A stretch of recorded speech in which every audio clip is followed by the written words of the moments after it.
এই অভ্যুত্থান যখন শুরু হয় আমি তখন সাউথ আফ্রিকাতে একটা স্ট্যাটাস দিয়েছিলাম, কোটা নয় গোটা দেশ সংস্কার করা লাগবে। শুধু বাংলাদেশ নয়, সারা বিশ্বের বাংলা ভাষাভাষী লোকেরা এই আন্দোলনের সাথে সমর্থন তারা করেছে, এটাকে সাপোর্ট করেছে, তারা সমর্থন দিয়েছে। আমাদের ইউনাইটেড আরব আমিরাতের বাংলাদেশি ভাইয়েরা তারা সেখানে রাস্তায় নেমে এসেছিল, জানেন ওইখানে ডেমনস্ট্রেশন করা যায় না, সেখানকার সরকার তাদেরকে যাবজ্জীবন দিয়েছিল। তখন আমাদের এই যে প্রধান উপদেষ্টা ডক্টর মোহাম্মদ ইউনূস সরাসরি G2G বলে, এটারে G2G, government to government, G2G, উনি চিঠি লিখলেন যে তাদেরকে, ইউর হাইনেস, হে সম্মানিত আমির, আপনি আমার এই চিঠির কারণে আমার সম্মানে এই 53 জন বাংলাদেশিকে মাফ করে দেন। এই চিঠির বদৌলতে বেকসুর খালাস পেয়ে গিয়েছিল আমাদের ভাইরা, জানেন না এই ঘটনা আপনারা? তাহলে গভর্নমেন্ট টু গভর্নমেন্ট চিঠি দেওয়া হয়। সপ্তম হিজরিতে বিষ্ণু ইসলাম সব সুপার পাওয়ারের কাছে চিঠি দিলেন, রোমান সম্রাটের কাছে, পারস্য অধিপতির কাছে, মিশরের অধিপতির কাছে, সবার কাছে চিঠি লিখলেন।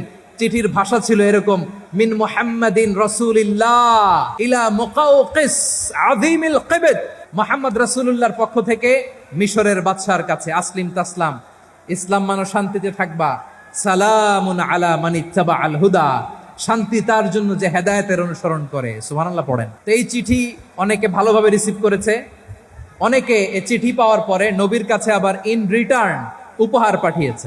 কি পাঠিয়েছে? উপহার। মিশরের বাদশাহ মুকাওকিস তিনি বিশ্বনবীকে বিশাল এক উপহারের ডালি পাঠিয়েছেন। মিশরের বাদশাহ মুকাওকিস ছিলেন ধর্মে খ্রিস্টান। লালমনিরহাটের ভাইয়েরা আওয়াজ করে বলেন, মিশরের বাদশাহ ধর্মে কি ছিল? খ্রিস্টান। কি উপহার দিয়েছিল আমার নবীকে? শুনতে মনে চায়? শুনতে মনে চায়? 1000 স্বর্ণ মুদ্রা, 1000 স্বর্ণ মুদ্রা। দুইটা খ্রিস্টান দাসী, একজনের নাম মারিয়া বিনতে শামউন আল কিবতিয়া, আরেকজনের নাম সিরিন বিনতে শামউন আল কিবতিয়া।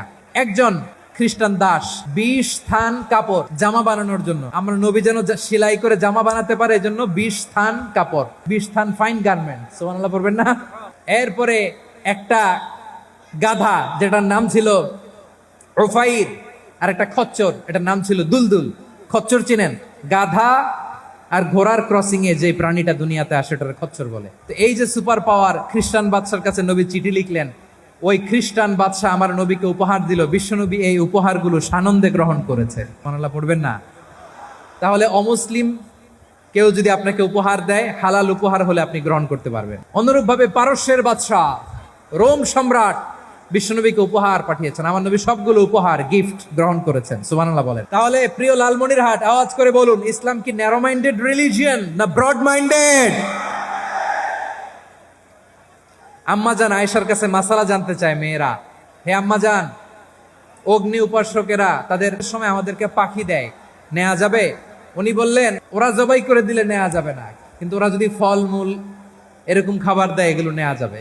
তার মানে অমুসলিমদের দেয়া উপহার এটা গ্রহণ করা যায়। সুবহানাল্লাহ বলেন। শুধু তাই নয়, বিষ্ণু ইসলাম অমুসলিমদের সাথে আর্থিক লেনদেনও করেছেন, ফিনান্সিয়াল ডিলিং করেছেন। অমুসলিমদের সাথে প্রয়োজনে আপনি ফিনান্সিয়াল ডিলিং করতে পারবেন।